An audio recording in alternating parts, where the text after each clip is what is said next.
Ia o te mo i foi o na whaatalofa mo wholofa i lo Taupea ia mo lo tau mamalu le whaua mawhai o na mafuta mai le unanga whaau pea le Bluwave TV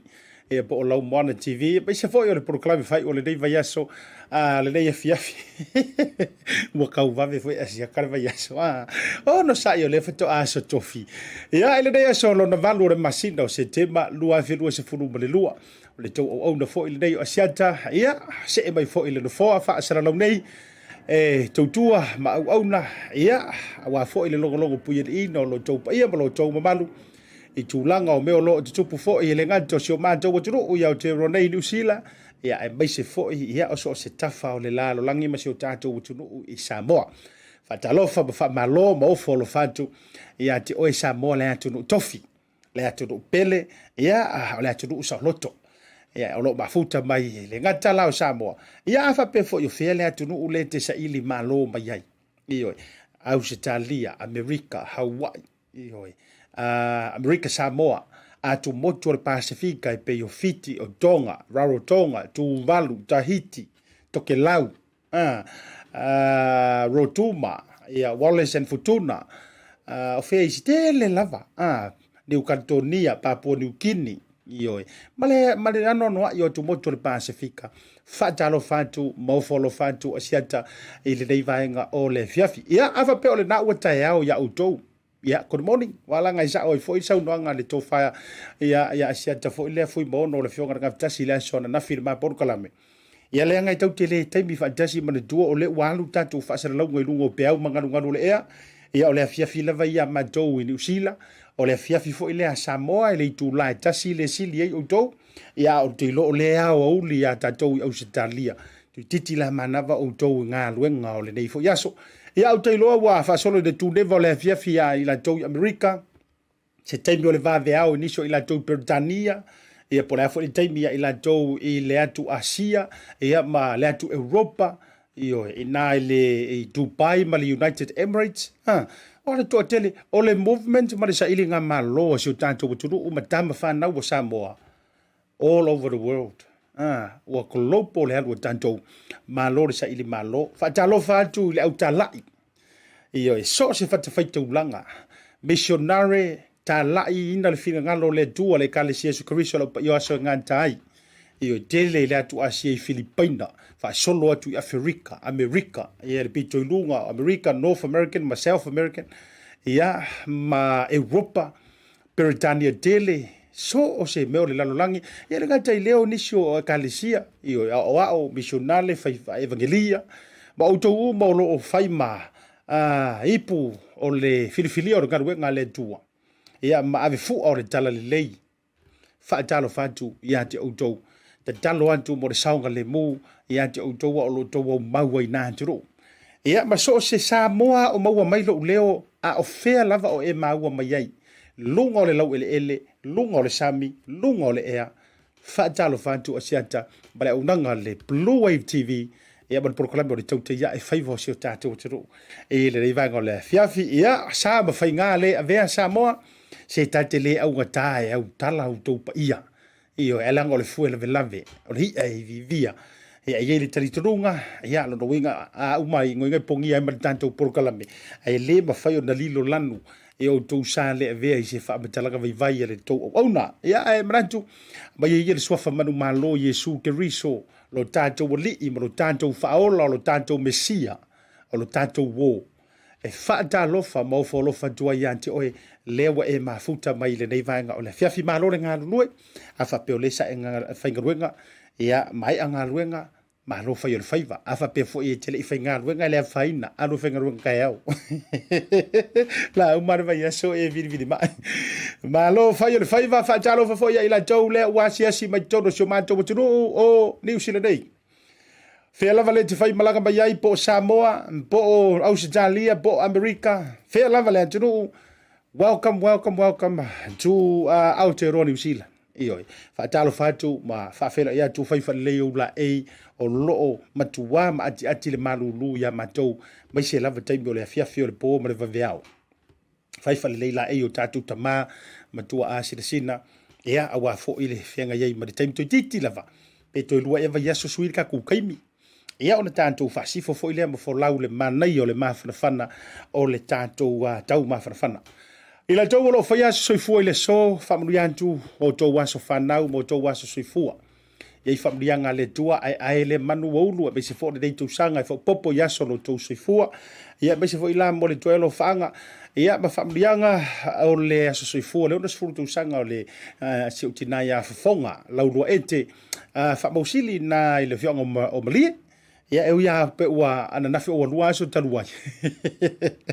ia ai ia taimi se e le fainga por kalame ia ua pa ua fa mulianga le so for happy belated birthday ia e si o bana in loa ia le atuanga lo se fulu tu sanga o le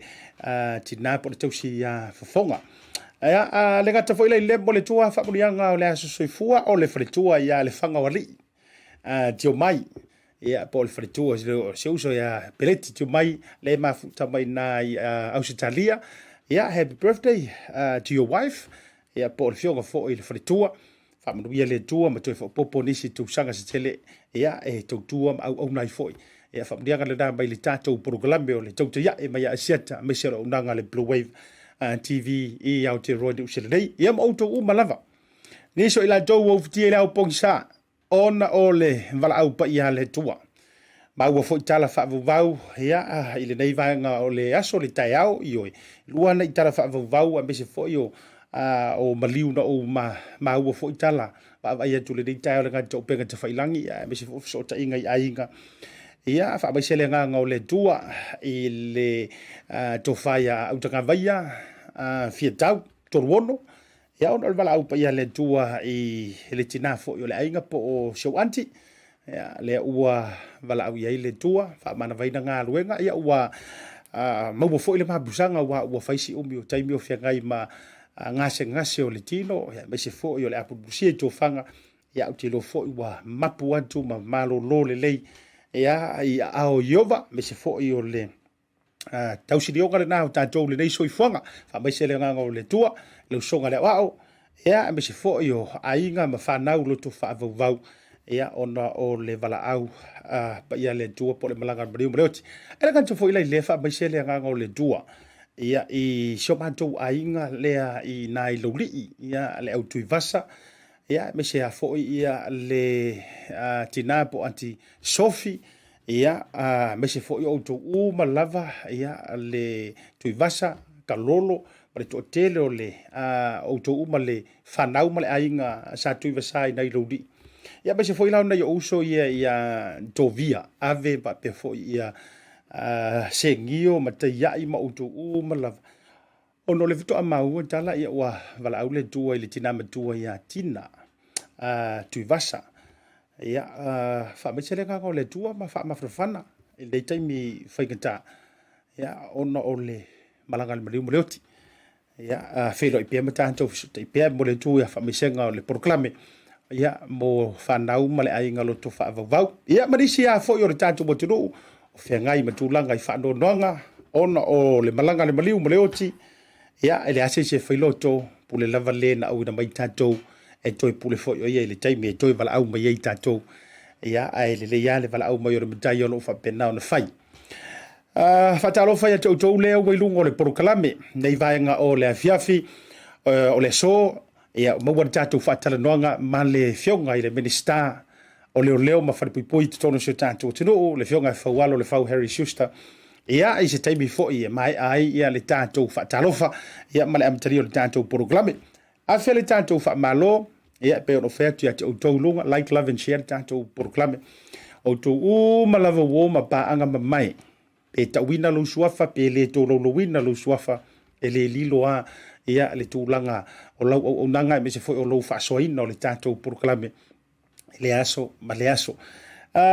sponsors le tato BluTV me se le Bluwave Tasi Market le tato major sponsor fa tele me se o nanga le nai West Auckland i Triangle Road ia me se foi o papkura fa be le tato fa lo fo ina le tolu se furu me fitu Verrington Street i cleanliness i East Auckland ia o lo mau ai tanto o loa mai Samoa o loa foi mai Pacifica ma so o se tu ainga o loa te tonu lava o tanto o tu sile nei the gala shop se mata fele ia so se tu ainga vali tala au yai ia te fili mai ai so o se toʻaiga o loa auā foʻi le faaulelei no moto malawa nga te leo taavale vali taavale ia male tele o le anoanoaʻi o toʻaiga o loa e te mauai na i le color shop se matafele ia Pacific Express ma le latou foʻi auaunaga ia i tonu o Samoa nga te leo le moto Samoa service stations le pamu kesi vaitele faapea foʻi la le Pacific 40 ma le talofa voucher mo sau faatau so o se whainga e whai ai, so o se whale o loa e silia, se lau whale o loa ma unanga tono Samoa, tautua nāle o unanga whātua tuaina, toe vave, le Pacific 40, ma le lantou pepa tala o loa o le tālofa voucher, le fionga le o pepe ma le whatua ia whalute. Ia o tātou company lango sua le na, a nisi o whaasire silanga tāua, mai le au unanga a le Bluwave TV, mo le tau sila fiena, ia o tātou iai foʻi le vaidau ua siitia malualu i luma ia faapiliaga a le atua i le ono faalau teleina o le auaunaga a le tātou fale televisi faasalalou nei le Bluwave TV o le me le fiafia faasilasila atu o le a iai faaupupoga o tātou polokalame mai lava i le taeao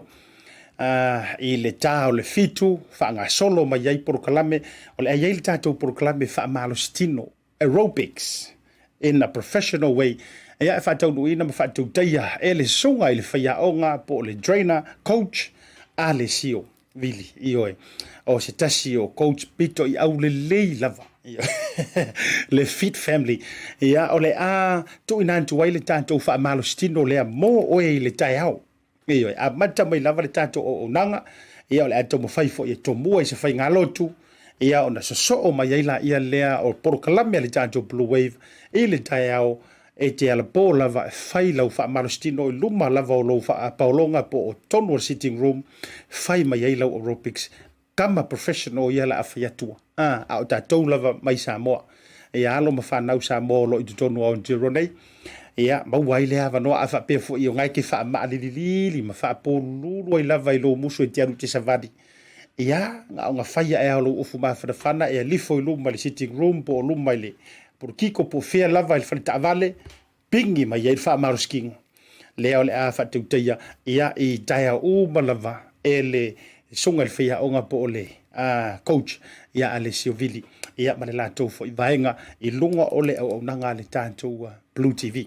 ia le ngata leo na fa solo mai le pe le tanto breakfast show po o le Pacifica por Good Morning Pacifica le fa tuteia fo i nisi o tu fa fine ia me se fo i sunga ia Ryan ia o le tātou porokalame lea pailinko. Ia e le whapea fo le a tātou Tautai lava e le wha Samoa ma tūlanga uma. Ia e mawhai fo i o le tātou keira mō tātou tangata o le Pacifica. Uso ma tua whawhine o le Pacifica tāua la. O le isi vaenga tāua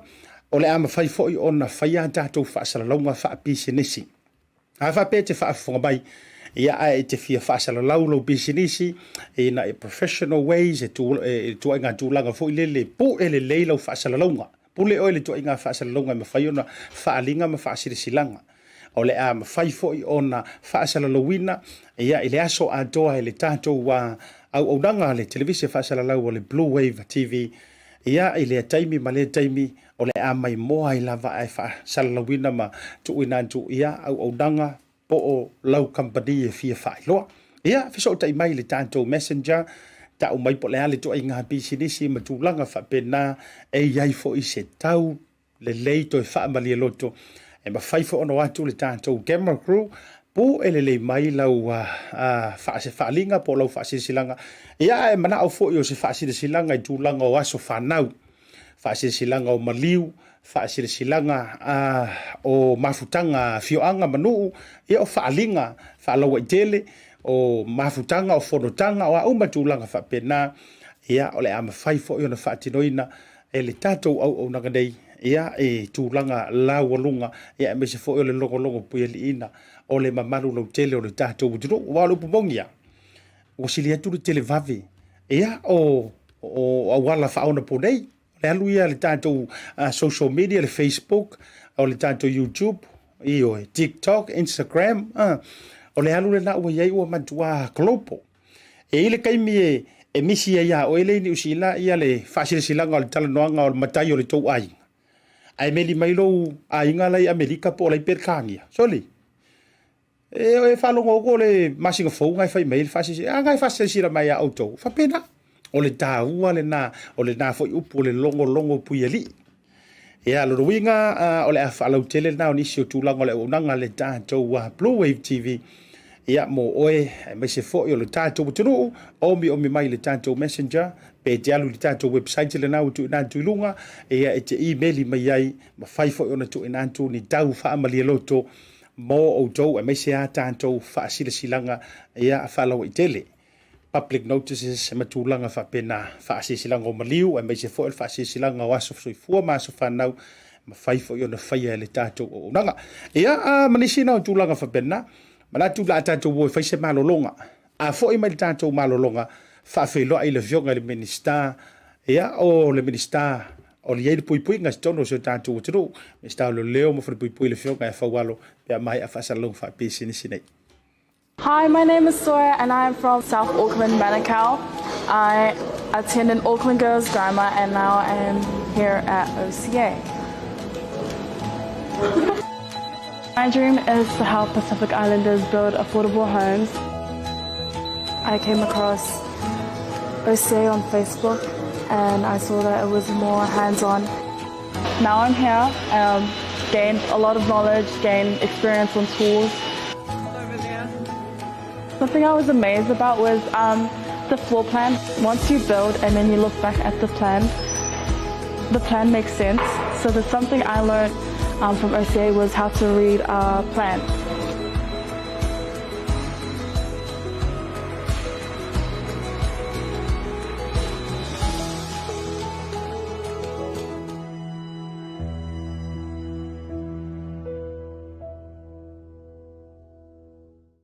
The Color Shop in Maota can brighten up every aspect of your life, from interior to exterior. You can change the look of any project you have, from auto to home, around the yard, and everywhere else. Bring color to life with our selection of the best paint. Come check us out, because we're more than just paint. We got bush knives and a whole lot more. We're the folks that will help you kick that drab right out. So come into the Color Shop in Maota. Call us on 25577 or 21527. Drop an email to cs.creston@gmail.com. E au te toi whaatalo whāture toi taliu mai o le proklame mai tātou malolonga masani e pei ona o whailo antu i le amatanga o le tātou proklame le Tautai e le ne fiafi. Ia o le fau toi maua le tātou wavanoa e fiso o dai e tuai e pei o tātou proklame masani.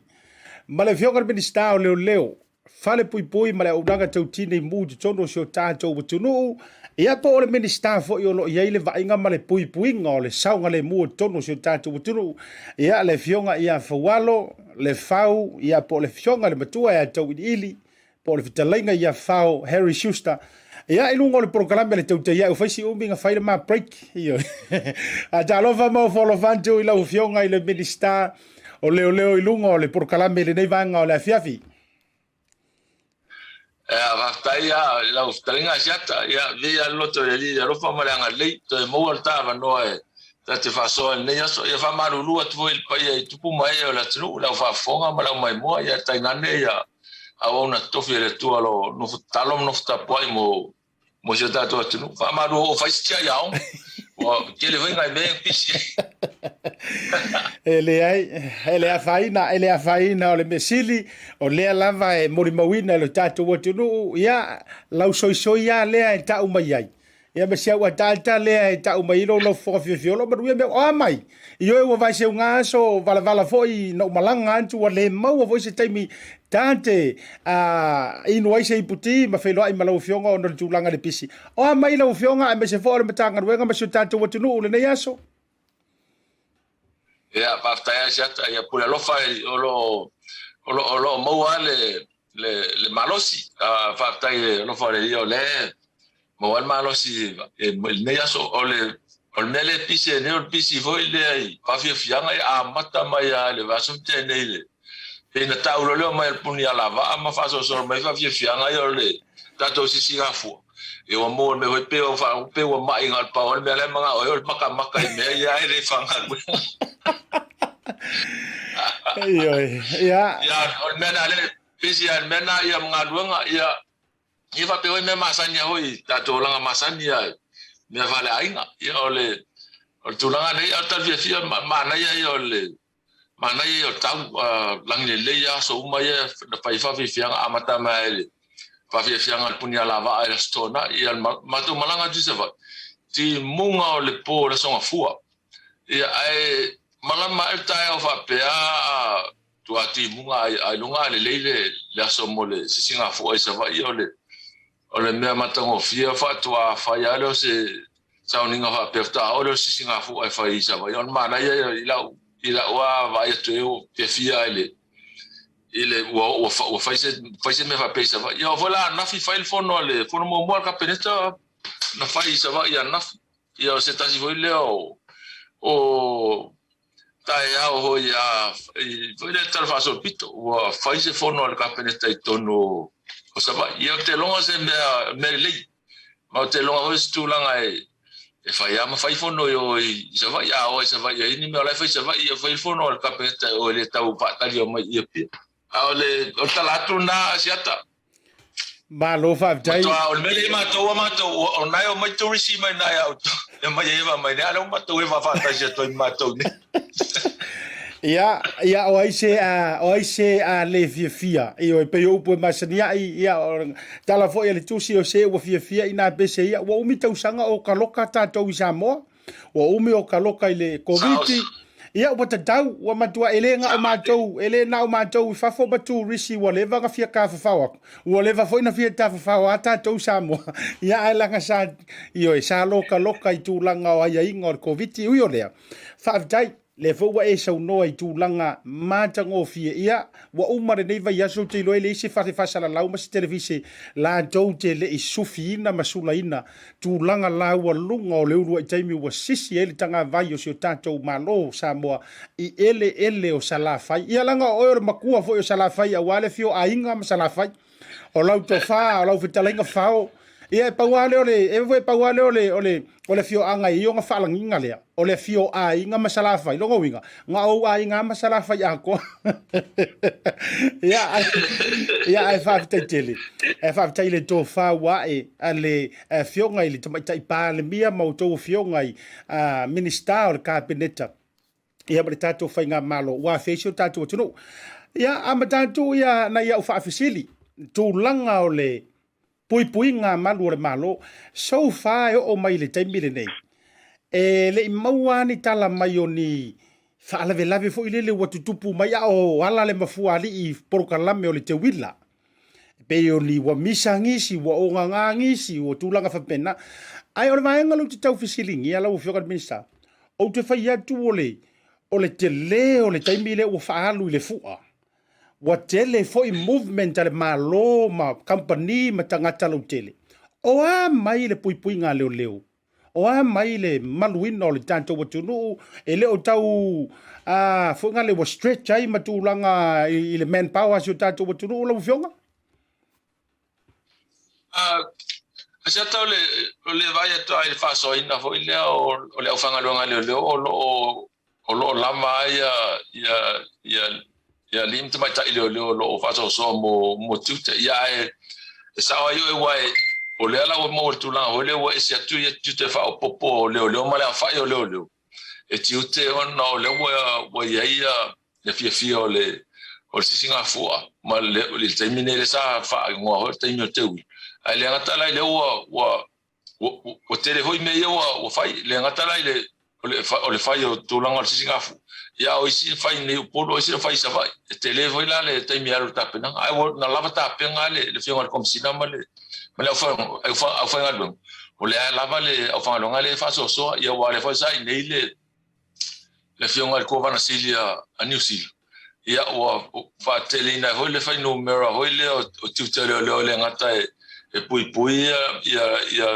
ia tato fia ia ona ise vesi ma sa ngale mu ia ole ye foi tu langa le pui no le o ko va selia al malo New Zealand le sa o le malo na tato malo le tato sisinga fu ia lo fa ia le lo famla le lo solo ngale ya me ma o lo te longa fa si le la vala ti te ona le ho te mi malo lo ia la ma na ia ma tango pie foi la to tu malo fa tele Matou matamata tu lava me so le singa le fionga i le kovana sili o sio matou turu nei ia wa pe a tau fatu sa tu sai pe yo le tau paanga le ale fionga le ao malo i tūlanga fo i o wha malu malunga o malo ma tai ulunga o whainga malo ia mita le loto ka ke vai akua li i le whaasasa o mai a leo i no ele leo toi maua leo e tutu a wale la vapa ui lalo ia ai momoli e le whaafitaitele wa toe mana ia vaenga i le matamatatu ai mai se e pe e lau alunga ke wila ma sisi ngā fua i le kaimi le whaisio o le whaipua a malu o le malo tai a fo to ma wai le ava no ai mata patatu ai ia ai mai se o le tau ma fainga fo ia nai malu malo me so lo fionga ia ma le tanto matanga luenga o le na fata ia fo ina initial live na tu ina mai ana le lai le tai au fa nga solo fuanga fo i ma fa fianga o le sisinga fo pe se mala ia po se mu se afila na se sao ai da Taupea ina e ofisa fo i o fionga i patele o le katoliko ele mo wasi na u fa lau telenga ele mafuanga o lea fa lave fa mo le lo fionga Tautai Asiata ia o te mitonu ale le ma te i o le fai fa ke fianga i luma le falon malu ai e mai lo sai lini le tu le ia te o fa lo mai o le Maota hoi le o patele le i mulivai o le fai ele fale ainga i lalo o le Maota le Maota sa faunga no foi patele ia soia ia pe ala ia patele la o ele vai ngala fa ofisa o si vai ngala faunga ho no foi ia fiunga i le patele o tala mai la le tanga luenga o se mu na mata mai tono le kitchen ale al fale ainga le lalo ia o tal fia la siata na mula lo ina na mafai tanga luenga na se fe ia le tele o le fale o le tal fia la ele mu mal fale ia wa te longa siata to Paulo le si fale le ia nei o le fale sa o le si mato nu ia pia ia o le fale sa o le metutisi ia to paua ia fale tua ia mo fale ho sa no foi la fanga luenga ale malo a New Zealand i ngauta im totu pe to pa ia le to tele foi fale fa pena pe to paua na fale to o le tai sera un tupu tausa o le to ni ia tal fia la na ele fata ma ia a to le fale na le mule na mo ne tai sa fai ona tine ia le mule me na mata mai la lo il kitchen o le fale ainga Palo faftai mana ia nei tala wa mai sau noi na lo fionga le minister yo mato mata initial live ia wa nei fo i ona po wale ase me lilo e muri lo e la fionga malo ia e mo live mai i la to e no foanga ia te me tupu ai ia e monia au te loa e tasi le nei fale te lele legacy ma le talaanga ma le history o le Maota lea ia e faftai o le naile o fata ia le malaya po le mu ia o te roa fata bala foi po ni vaenga i tau mafutanga makuka ia e faftai ele o mau e foi se soifua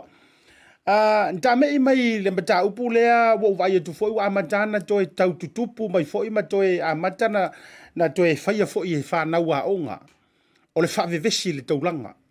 wa dele nisi o tausanga na tupu nei fainga na mata foi na tau a fuafua ai le tau fa sasaina ma tau taofi ai nisi o kodisi wailonga i tu tono le tru ale fo amantala va fo yo na to tau mapu e mai le la ta mai nei a fo ile si o vai tu le ta na au mai e po ana na fi po tala tu ana na fi nga fo e fai mai fusu anga ina ile o le so fi da galo o tau ye se fuanga a o le a fo i se fa ta tau ale matanga ruenga i tu langa ia pe o tau a fei le au laiki ia ono le tu la fono pe o te tau ona fa palasi ye le tu la fono mal feiso Asiata ole tatia to ya onga ho e la te fo al fa tau le femisa yo to me tia onga se ya o sia taimi tu longa tau ta longa ya o sia taimi o le por me la fa ma bevis ole ta no atu tanga bang ole tu te ai ole ta una fa malo si tu la fun ai fa la tu longa le fa tete il fa na ule tu longa le la te fa o te le yo la fianga me se la mele wa le mele te mine le mele lao le avanga ya pala ipe mita fia nga lui faf o le wa matana mo mele o mai mo le no ai mo fosa ele mena fia ya la titi tausanga to nga mela ya va pe o le misa pala vale le sanga tai fa ma ni mo liang o stulanga la le fia mo moli il fa na ude ele tal fe nga tu nga le wa fa ti no ala ti te le ave no la fam le fam si on mele ton fa le fo o le mata fa ya o le ya wone yo on ta po lu mo fam si no wa o lu mo fa mo liang ya o ye lo la fia tele ya le la ti fa to asu lima sur bono sur fitu tausanga ya batu le fa ma ningal mulia o le misa no fa tele ma lau vale ya la tele le afianga le olanga yo le ala ton fa ya le tausil file mu fa ta pe le misa ta tia tu fa ya onga ma onga e fa ta no fa na le ya un yo le tulanga le yo termine foi la le tau tu lai mai vesi yo la hoti tiro tanga longa tulanga vole fa to tele il fallait le fa le passi tau fio file tulanga e fa ta pe ta metia one ye se tulanga le tum mo o ma bisaifo ya o le me ai le fa un ala so e fa se tala ma onga fa se tala ye il fa na ule o termine ele o nga to nga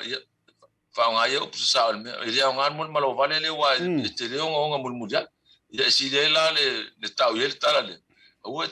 te fa la mi ona nga ele u tu nga le fa ti ho le tu langa al fa yo na e al fa for to tele automati la vie le mena o le o mo ya le va no ho le o fa ya eso atunga ya le pepa le officer lo e mo mai le fa ma nya ho sa se misa ya sola pesa palava ya o le mela ye a mo lo fa ma ningo so tu la fono mo le talia ya o tu mo lo officer lo metal sanga mai pese men fa ya le se men fa e tu ma wa ya le fa ma ningo so tu la fono se va na o a tonu ta asia le tu la fono le mal tu ila la mal malo america ila tu la fono va pena e faina na asia o le pa o mal le sfuru ta usanga ona ave ese la yo le fa ma ningo so tu la fono ya ai o le tau tau no se me fa pena o no le tu langa le tu pomai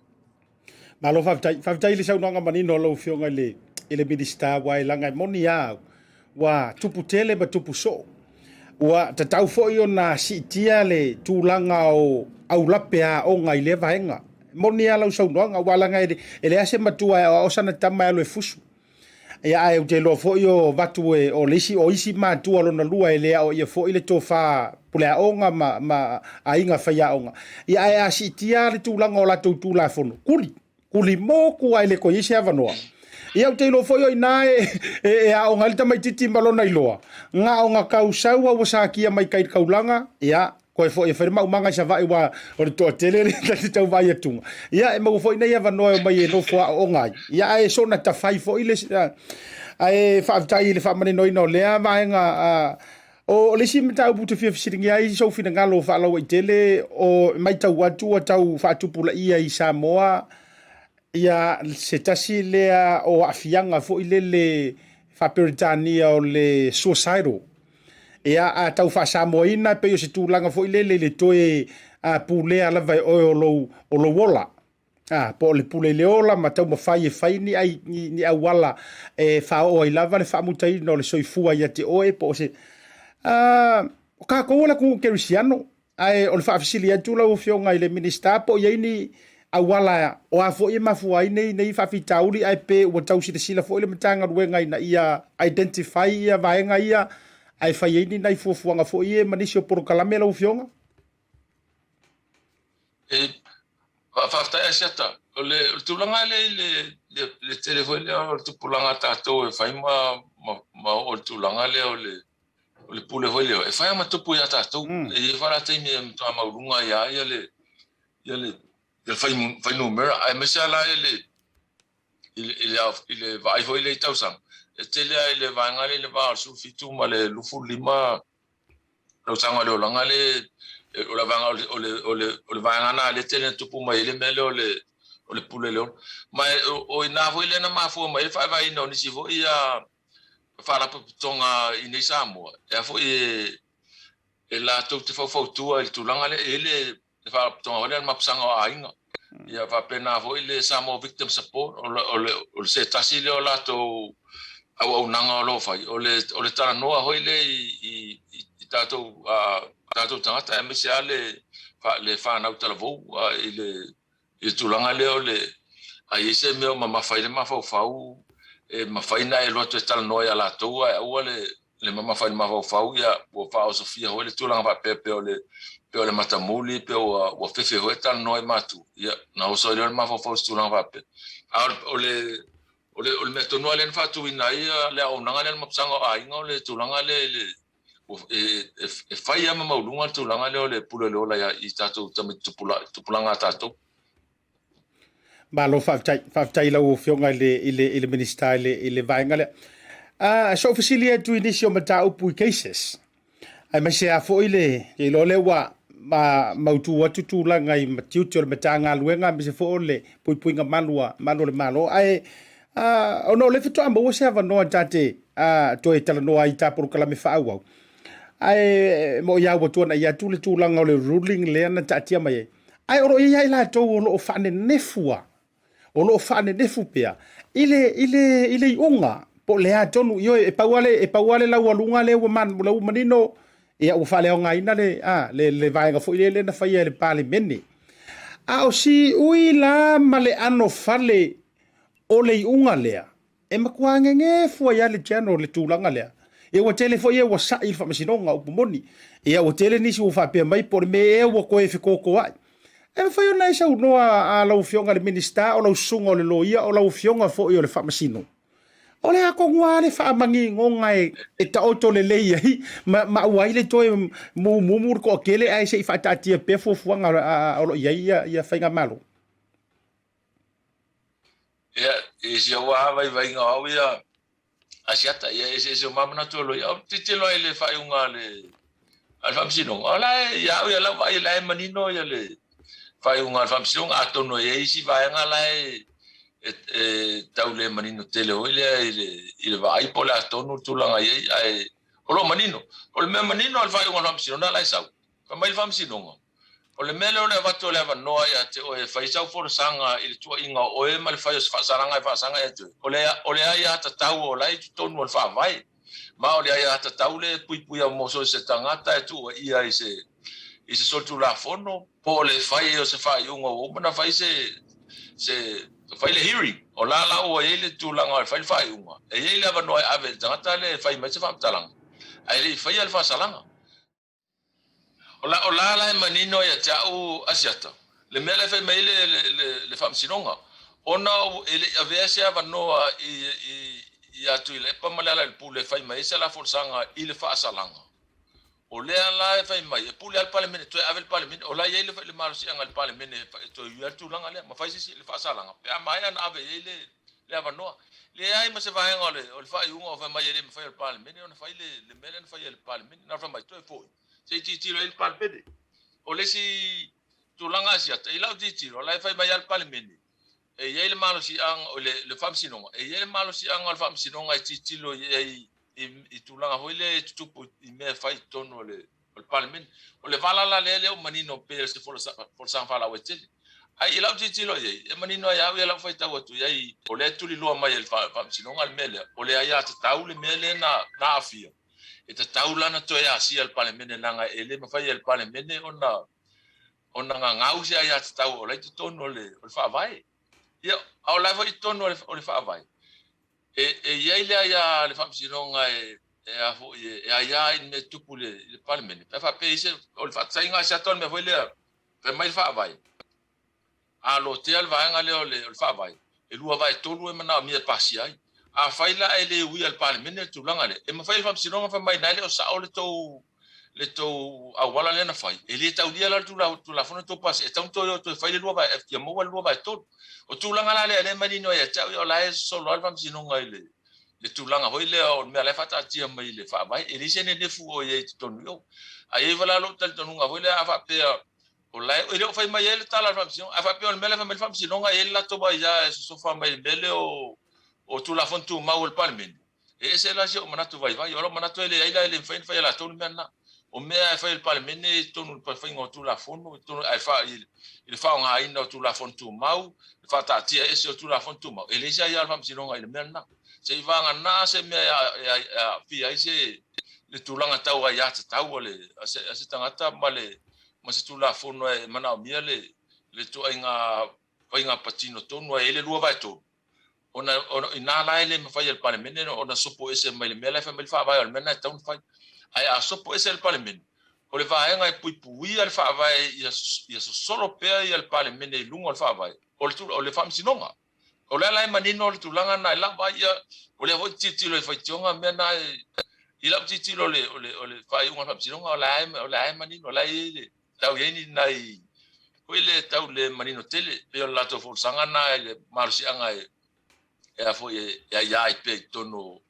o tawon manga al parliament ia o le Folasa fa la o tele ia la va ia o lai tungo fa vai tulanga na ele se me va pe o ia tono fa vai mena o lai mai al fa vai o le fa winga ina mal fa liwina o le fa vai o le va nga fa mal pui no mele mal fa liwina o le fam sinonga ele o le parliament ba lo fa tai lo no winga la ise ata fa faingo fie ile taupu nga tunga o le whaalau te lenga man whaamani noina e lau fionga i le minista polo sunga le loia lono winga la na paua le vaenga lea e whai mai masaunoa mai e le whaamasinonga ona ua le o iai tui la epa ma le alai le pule i le taimi tonu lea na whai ei le whai unga lea e tā pā so la tala po so la finangalo e tusa ai o le sipela ina mai na le whaavae i le ia tatau o le tangata ole palemene sui a faipole pa wala le vaenga le fai mai ai la le tala e toe fo ila e toe fo i ko fa aku se si unga e ko fo i ko fa sa o fai ngol mele ole atale na le tau tu rai mele ona na ton wa asiata pa wana me le me lo sinonga toe fo ele o lo te me lo sinonga fa mai ele se mal si al palemene fa se mele ole fa me fa ole fa ma ni me lo sinonga o la ye malo si angal parliament foi fasa langa mai lo longa o sui al parliament ele so solo longa i tu la fono al parliament ma anga tawalo ele o ave sel manna o la fa mai to foi to o ato watu ave la no la vanga le e me fa to mai fa unga ya fa malolo fa malolo mo lu tau sanga e o tu langa na la ele o ese me fa mai ele ma fa to ti lo tu langa le il sol tu la fono le fai volto ti tiro sto langa o le fa salanga na o le fam sinonga fai al menna le mas me va pena o etto ma lo fa tai la wa pe ma na ya la le o to fisile tuai pe o le o to ta tafa ma va vala ma ye se tu langa foi le o ta itaia o pomonia le fa peta de vat e ko kiki au kale popole ile va o tangata ne tu poile mele a o le tu na tau popole ile taufi o le va o whainga malo, o le vā o paua nei o malo si anga nei.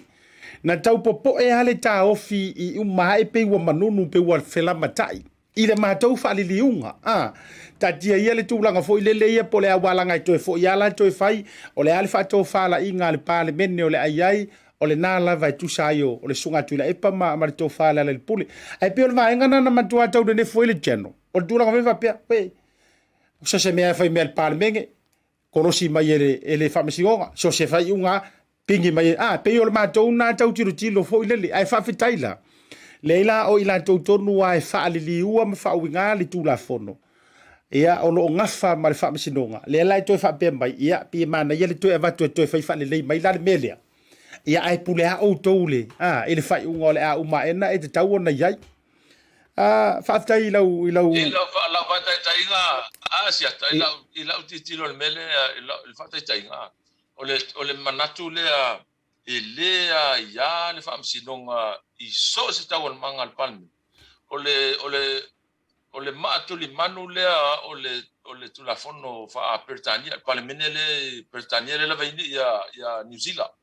o le mea wha el palmene e lea isa ia al whaamsinonga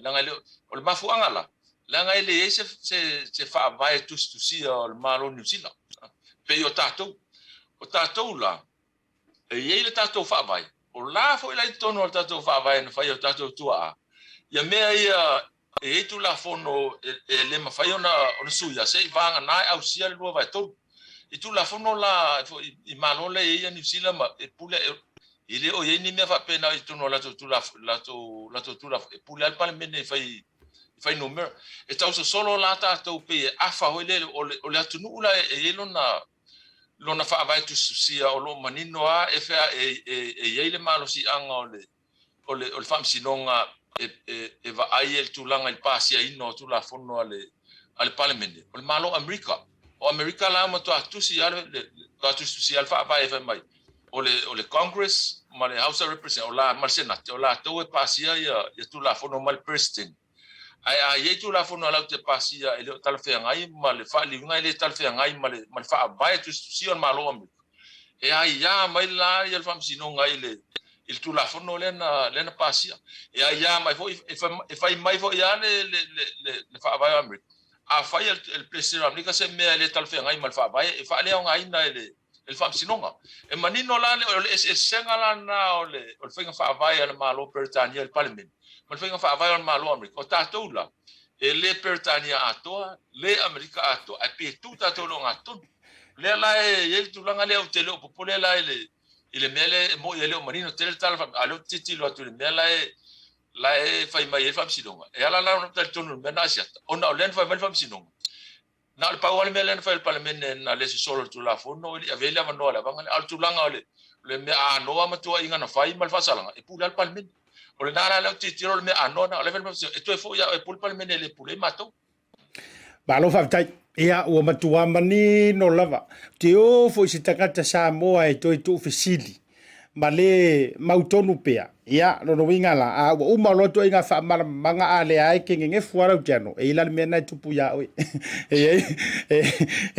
e fiwala e fa manino e matua va mau ale lo langi le te ia o yo le fa te tele ole fesili muli ona fa si fole ono le tulanga i le pisio lo fionga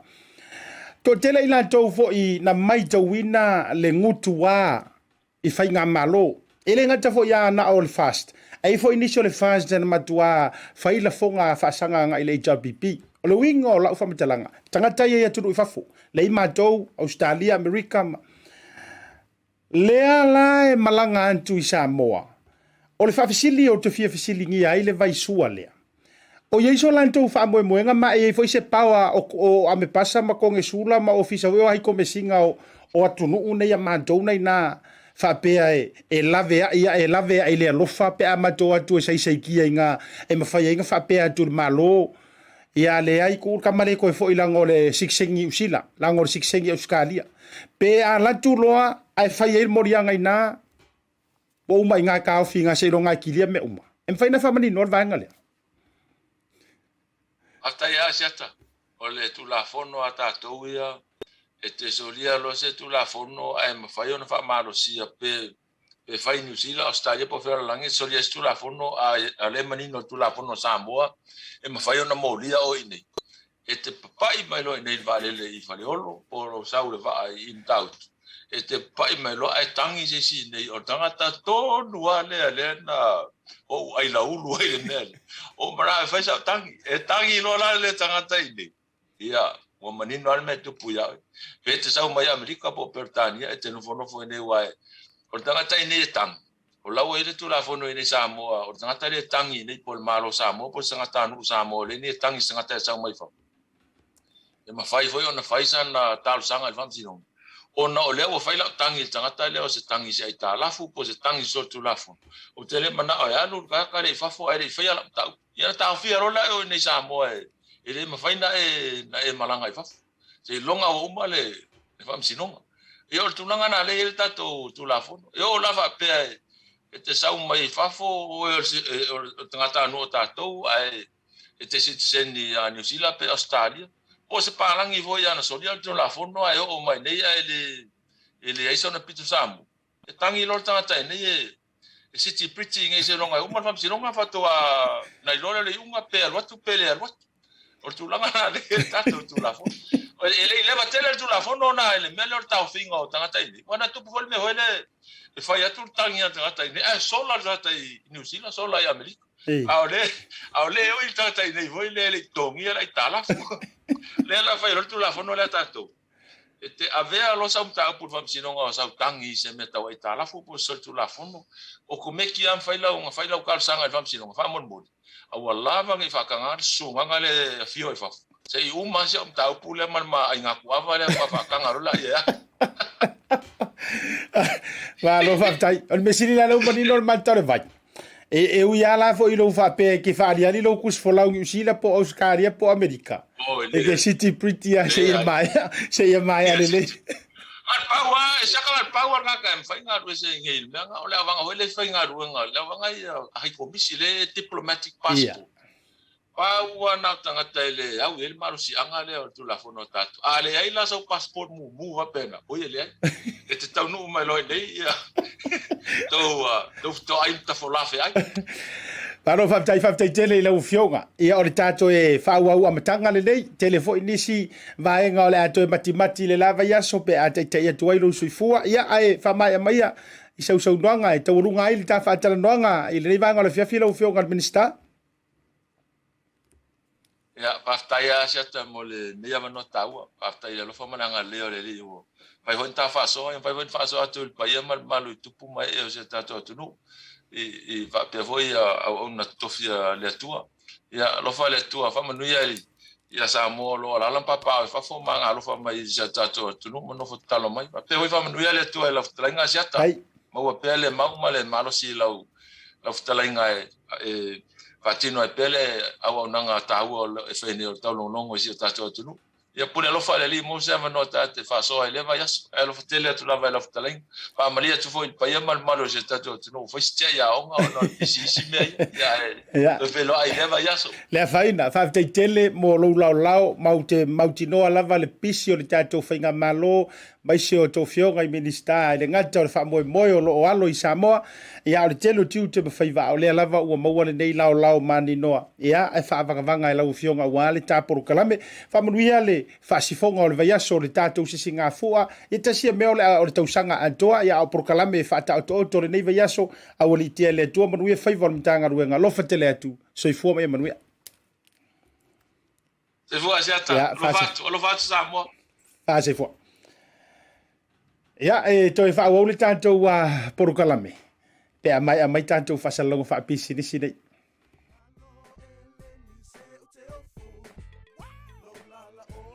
A fai te mo mia o loa mai Samoa, ma nisi o atu moto le Pasifika e pe yo fiti matonga. E na o le Tasi Market te mo mia, le Tasi Market. Tasi Market, e le ngata i fua whatoanga, e maua fo i ia fee, maisi me tau mafa mai le moana. E peia ona uwhai atu,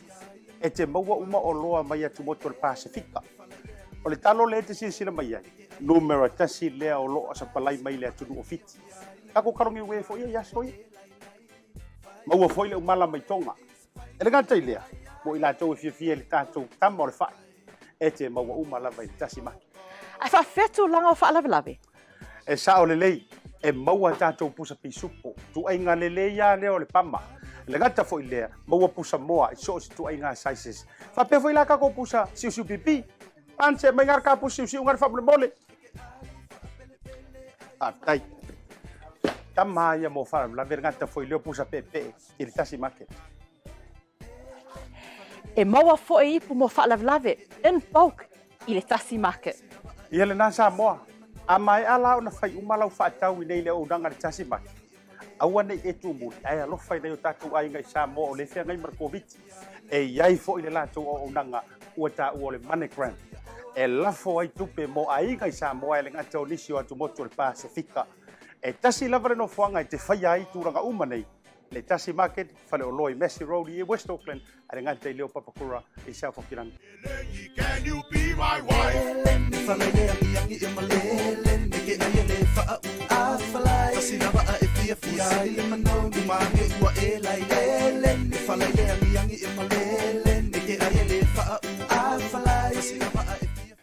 Toi fa felo ia tu ma toi fa taru fa tu ia ile toi taliu ba ia le proklame le mai ai o na malolonga masani e mai se fo ia le tulanga i tatou fa lawiloa mai e tatou sama ria ngale le o lo a tu i mai lo lan tu au e lango sua ai le proklame Faualo mai so le unaga ma le tautua le BluTV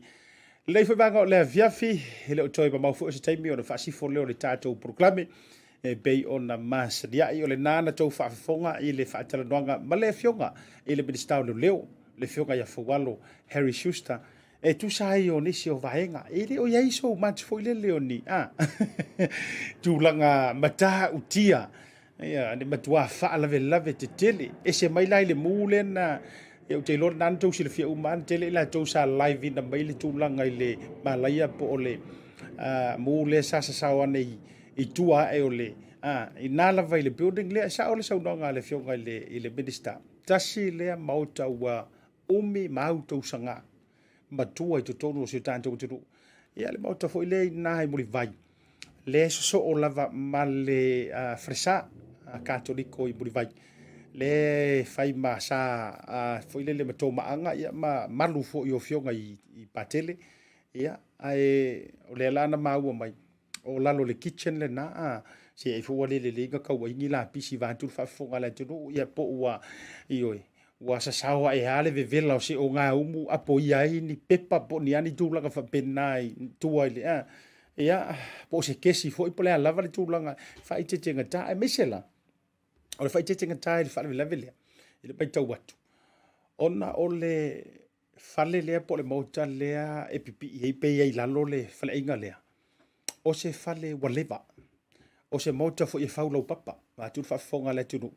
ia o kamala la o matua ma tu tua o mamango o pa e faingo fio na apo wala ti fo i fa tai le e nga luenga e se fo i o le vave o tanto foi mu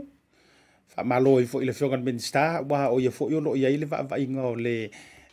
tasi le matanga luenga jele e nga lu fa tasi lava ma leo au wale malu pui o le atunu ma Samoa o le unanga tuti nei mu fa tai fionga komsina mai se foi o le lato foi pito la au io se o so ya sa o ainga a bit la kamale le foi i le vaenga le so fo malo lo ina le foi bu fa tai le lato nga luenga ma le vavio le lato matalia na vai na mafai ona fa sauina mai le tele ato le fale mani mea he ono fale anga ina ya mesela yo to inga Maota nei a apoia lo ele mala ye po le afi ya wa tatu vai fo ile le unga o le tala anga o le fale wa o le a faingo fiona fa tama ya ai fa tai le se soifua fa peoli potia o mai mau mai ai ya au te lo develop la vale tanto story le ya manisio tuantu e mautu tonu ai le mafuanga o lea fa la vela po le foia malaya i le taeon le la o le si vaenga taua i le saunoanga a le fionga i le minister ia o le fa marino i no le tūlanga foi le le case lea sa talia foi sei unga le fa masinonga pe ia fa tu la utala ta te le o mana o e afia fua le tūlanga ia i la tona afia i le case le va le palemene a se foi o le songa ia tu le pa fa pe foi le to fa le pule ia te uie le unga le au te mana o na tau sa ili ai se fa mani no nga tili ai o le vale a fe fa tau ngai o fainga malo i malo si anga nei e tolu le e tutu ia la tau te taitaina ia me ta o fainga malo o le pulenga official por fatonu por pulenga ia o le official le parlemene Maota fono Samoa ia male official o famasinonga paula na o le vaenga ia no tilo ubia i lunga o le mala malama sai ai ia matilo atu pere me e o tau te ele ulunga pe o tau fai tau ese tutuila ma ape ia pe wa ese ele pe le mala e o no ile parlemene o putu sao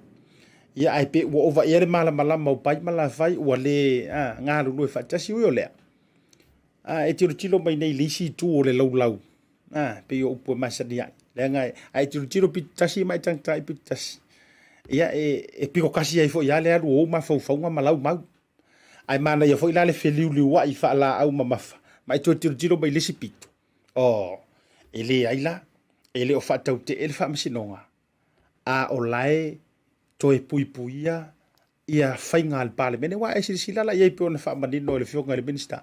au matua toa la lo pulo whaafitai foi o lo o iai se whaamalu malunga la tou te pola pui puina ia le lima taita ina o awala ma la fua e whaia ye lesi malo si anga ia whai unga o whainga malo whaafitai peo le fautua ale tangata alofa a whai lau whaako whala inga kilo mai ia le sio uso fui le amatai mai ia uso ai ke wangalo ia oe ye le vaenga ngale la ngai le isi vaenga ngai e ame tere mari e toi ko mai ko fui le kom ka upu toi whai whasau mana ia ngā lulu e whaatasi le la ua manino ai au whala ia manino fui mantole vai ia o le tūlanga le na le wa iai ia e so iai tātou te mawhau whapea wa whela makai ma fetu iai ia le whamsinonga ma le pale mene ia wai peo le lua lea peo le lua lea le te lea o le whamsinonga lava ma le pale mene ia wa o le te lea fu ile le peye wa tau sit back lava le whainga malo ia po le executive ia ma tiro atu ia e peyo ia le tele ona o le tele fo o finaunga ia o lo o mai lava la tau sanga le tau ma fai pale le taimi ia ai o lea ia e tali tonu wa toa ia la e vai mangalo le tūlanga fo o le sila nunumi ale to tele o tatou ia ai tati atu ia ile taimi to fonosu wai lo tatou tunu umale pale mene le fono au foi tu la fono Samoa ia ona to e fata o to le tūlanga ai te tau ona ia e tu sai mai unga o whamasinonga wa tatia mai a ole maenga mana oe faisina tātou tamai whasoa fo ole mata upu le tau silantu i le sisi ngā fua o loo whaau au nei ai maise ia le tele wa vanoa o le fatuata toi vai e duai lea wa maua vanoa nisi o au whaipese ma nisi o fioanga ma se a maua ni o la tua vanoa se a maua ni o la tua vanoa ai whaavitai o lewa te toi vai atu pe iwa toe maua mai a vanoa o nei nei a fioanga mai tu malo ia la tau te o mai ai e whatino e tūlanga o pese ma vala ulia ia e tu sai o le pati o le atonga o le ono sifuru tu sanga o seo tantu kutiru whaavitai ma tōlo upu lou le toe la langa ina ma le toe au mainga o tātou ta longa ia so ia pea na tau au vatu sa mawha so ele sona nafi ai wo toe mawhau e moni le tūlanga lea i le tūlanga leo o le tau ave ese atu o tātou ta longa fo i e whaasa mo moni ai tau whaau fiofi mai tātou ta longa fo i whaanei ona po ai manatua o le fuata lava malona lou o le tai malona taanga ia o le ia foi malona matimati upo masaria i o le tunu o le winga o la utala ma naia tele le toe au mainga ma le toe whaamati e mai le malo o tula i mai le tātou sisi ngā fua le anga o le tātou festival le po le tātou wa aso whaamanatu lea i lo utali tonunga e te tau wai ona toe au mai ai tātou ta'alonga ma mea tō tino whaasamo moni te tau ona whaailoa i au te iloa e le ise pālangi e fia sau mai e lato e ta whao e la koe fia maka in kirikiki pālangi o toi whai Samoa whantu tatia ia le wingo lau tala e le whapea o whai atu o le a le una inga le whainga o kirikiki pālangi le taua ai whai le taimi ave o ia onga pia mana ia le ave lao ta longa nei mana ia le ave ana i ia onga fo i e kolisi e wha amapu e wai pio i nasa ili ngā manuia ngā i seleni o ainga e me se fo i o whanau no uma e kalesia a o aso whaapikoa lava ia wai whaatasi e le whapea e whaiso a o le aso whaapitoa i o le sisi ngā fua e tasi ai le tausanga pau a lea o le festival po se whainga po o fianga e tatau wai ona matua toe tā lame sina pei fo o le ngoa sa manu louti e se tasi o whaalinga tu manga sa whaia i Samoa pei o le lua o le tasive i valima po le tasive vono le sa whaia i Samoa i le whaalinga lea le Pasifika e ta ua le tā lame sina ia te au paua le o le taimi kakauenga koe kakala mea singa ia Samoa ma o latou taalonga na masani ai. O le taimi o sato tatu si Singapura. Ai wha akol vai aso. Lea lai o le taua. E toi whangua i pea ma wha au i tupulanga. Ma whanau lalo voa. Ia e mai se fo kaka maku kua e kele au matutua. E na o le tala noa i tangatia. Ai lunga wa ai i kangakia. Ua tau ngalo fo i tua ua matutua. Ia walanga a le toi whaiala. La le toi practice ai ma toi wha au ma toi au talu ma toi ti matai. Le mafau fau o le tamā ma le tina matua lava. Wa makanga kau ngalo aku le naso sia. E sa o lau tala. Awa o le upomoni lava, o le umi na tu o se sosia i lou mafau e le toe whaongaina, ma toe whaamanatu, ma toe whaamanatu. E ngalo. O mongia. E mawhaina na i tala noa i le lo matua. Balu se furu, iwa se furu, se lau kausanga. E mawhaina tala noa tia oe le whainga o le tau folo. Ai, ua kau ngalo le awiri ilinga mai ai le kaime a mata mai ai se iho o le taimi e tau mawhai. A whai wa kau ngalo, wa hero rua whapelo wa kau ngalo fo inga hame wa lewa. Mafua. E hiri mafuanga o le mafuanga. E le i tau mawhai tātou ma le tātou waturu. E wha wau pea, mawhai se aso wha pitoa. E wha manatu ma wha manatu waina i mea. O le umi langa ka akia. Ia na wa sirfia. O le umi na taatia o se tau mafa. E au ngoa malou tango e tuu se no fuanga po se vaenga e malutia i mo se taimi umi. E leanga. E matua leanga. O le umi ka akia o le ulu lenga kao mai ka akia e kere kango e faise ai kia. E na ia umi ai ona malupuipuia lona le umi o le maleaonga. E le ngā. E ke kango oku walenga le ngā le ulu. Ia o matua mafu ale au ngā tūlou whaafonga Samoa. Ia makia ia iloa. Le winga lao lau toa lalo ma le whaasoa me se fo ia i sofi na ngalo e whaalia. O le mea fole nai o iai tātou taalonga nei e mai se o lo o whau mai iai ma whana nau mai iai le tele o le vaonga ngana ala ngā upu ma muanga ngana asi o tātou watunu. Ia a kako kalangoa ngei. Ia o le dalai le taalonga le o le taula penga po le tolonga se wale o le fisinga po o le fusinga o le ngiusinga nga o le pepese i le ara ngā upu po o le fo i vaonga ngana ai whawhiwhenga i longa whai whawhiwhenga o le upumonia kalu fo ina o wola uia ngā whaatasia na uva ai na whaile na uva ai ai na i whaingole o le tautongia le, taukonginga le o le kongi o le e whaile mo le meole o ngā ngiu fo ilile. Whaakasi ai lo o langa no ai ai. Ia wa o mātua le nā whainga. Wa laki whawhekai na maua se awa noa na o ai ai. A o le mea, o le upumongi lava ia ma le mea mali. Se mangua o fo ili si whaila haunga o le pisa i ai le upu le. Ai le iwa ai ai mata le whainga. Ai no ai ai o ula i titi. O ai ai pe torus fulu tau sanga taruai. Vai lai le mamau le mea ngaka inga whaile tu ainga. E o fo ili ta alonga le o le taunafonga. Walati le 5 tau sanga o Samoa. E te mana tua. E toanga le 5 tau sanga. Le na fato ato e tau whai ai nai i whale fo i ele i tua e o le official tourist. E te mana tua. Na to e tau mawhai ai le po le whale ula e sa la tau mawhai e toi whai. Ia nga umale umaku fo. O le winga lao lau tala. Talo sia ia fo ia tuantu le. Whainga malo, mai so ina tau o lo o whengai ma le komiti o lo o lipoia. Ia le fuafuaina o so o se tuai ngā ngai o inga. Ia ma taalonga, ma whawhiawhianga e whaitonu i aso. Mai sea le tātou waso lea. E peila na whai atu lau tala. Sa uila tunu ule o Filipaina. Taimi o ia ila tunu o Filipaina i. Tausanga wa te ale Bluwave ma le tolu. Ia, taimi fo i o tāla i ngā rua ngā le tua.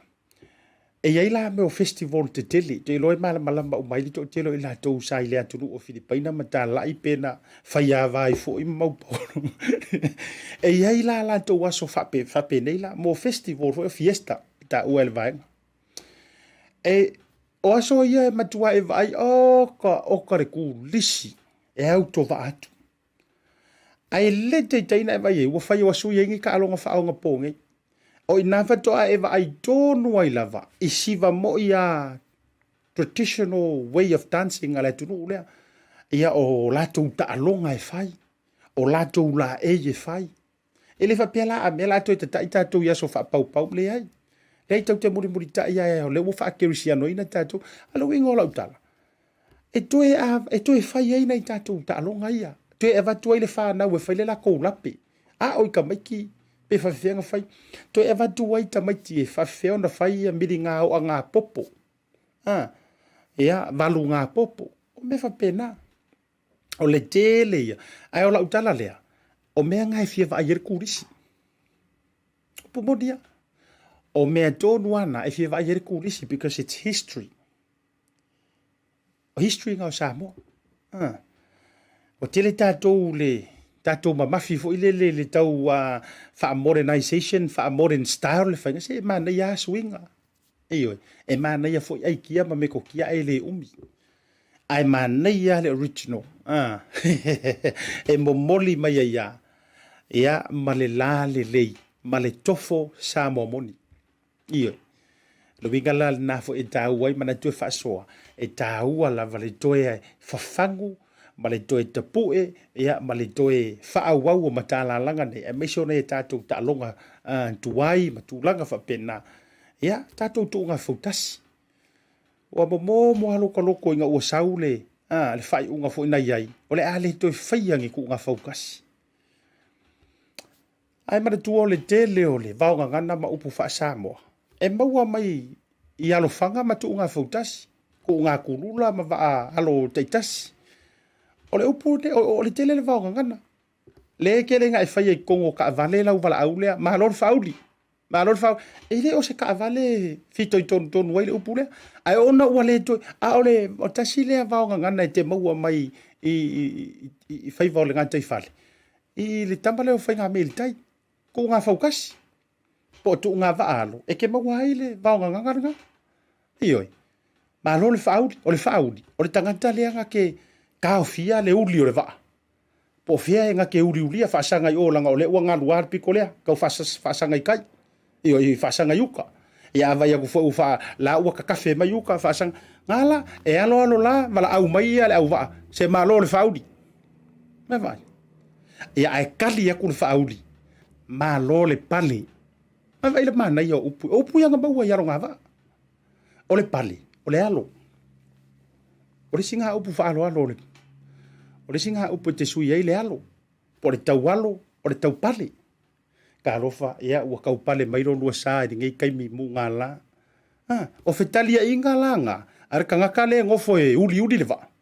Ia mar ka ngaka le alo le va. Alo le fauli. Ia malo fo i le pale, malo le kau pale, koi kikia. Ioi, whaatili fo e mo le, mai vai ka koia. Ai ole ama i mauka ko vaonga ngana ngi. Le malama o alo mawhanau. Po fia kongo nga maua mai ai. Pe a whape ole la ka kua vesia ku nga whaukasi. Ia anga or ki keri o pasi. Ari kensi. Iyo. Ia le la o afu ile ngal whape o kai. Malor faudi. A fisire ku ka kiki po fia ka mo me fa mai. Ia la ngo kuar keri o pasi ka ki wharongo. Ia, le na, e tele, ma le tele. O motu ngā awha, ai maise fo i o vaonga ngana. Ea o wala ngā upu, o muanga ngana. Asio tanto watu nuu, na mafua mai tanto ta'alonga, whaivao le vao, whaivao ngā taifale, whaivao le vāni manimo. O inganga kele mai ma tanto ta'alonga, ka ngā kia, seu ngā lupe, o ka alonga mea ngā. Ka alonga ka mali i whaivanga o ka mali o seu lupi. Ka kia. Io, ka ulafonga. Ka palenga. Vai tātou iai. Io, ka unga halapalapa. Ia ora whaasoa le na, o le aso whina ngalo. E te au iai le tātou whaasoa, te tauna toi au talu tātou a kele le kurisi. E rola ukala, matua tomu le kurisi, koe kumu ma tātou tangata wa lewa na soi fua e tunu i whafo. Koe fo i Samoa se i oa, koe kilo mata le whaasino manga, ai meise o tātou me sinama o tātou talonga. Whetua i fo. Ia, proklame na le vanga na fiafi au li tia le tua. Te taipo re rei fiafi, ia walama fo i tātou whaatili fo e molea e lasto tai au, proklame muni a le tātou tautai ia, e meise fo i o le unanga le Bluwave TV au le ingalo, a mate le aso tai au li swinga fo lea, ia tātou wha malostino po tātou aerobics. I le tai au marisonga ia Alessio, wha solo mai le tātou Good Morning Pacific show, ia wha solo mai ma tātou informations po tātou wha saralaunga wha pisinisi, mai se foi o tātou wha linga mo tātou wha sirisilanga, ia se ia momoli mai le taimo le tātou proklame o le tautai ia e tau walungai le tautua fau male o nanga alau Bluwave TV. Tau ona le Asiata Pio ia wha mangalo se manga o le tautamali i la foi fonga va te le tātou whiloa i la sotai au soifua mai manuia.